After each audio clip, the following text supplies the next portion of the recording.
A series of explosions rattle a northern Kentucky neighborhood tonight. Now 3 people are in the hospital after a home is nearly destroyed by fire. It took firefighters more than an hour to contain this scene.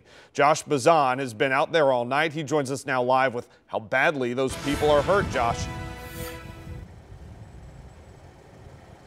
Good evening, Evan. According to the Erlanger fire chief, 3 people living in the home behind me have fairly serious injuries, but he says those injuries don't appear to be life-threatening. I spoke with neighbors who were here today and actually heard those explosions.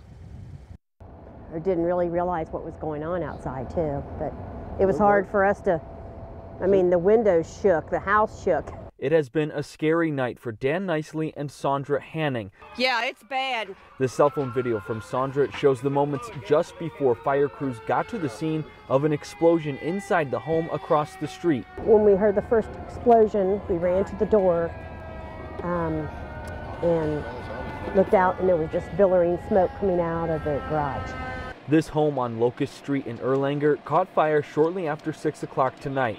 According to Erlanger's fire chief, there were 3 separate explosions, 2 while firefighters were at the house. It was a dangerous situation, but luckily no firefighters were injured. It took us a little while to get control of it. There was a hole on the first floor, so we had to pull the crews out, and with a series of explosions at the same time, we wanted to back the crews out. It took us about an hour and a half to gain control, actually, to put the fire completely out.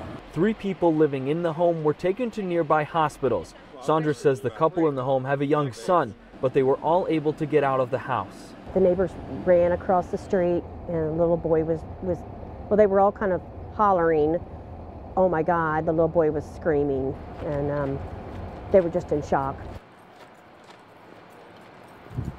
Obviously a very scary situation.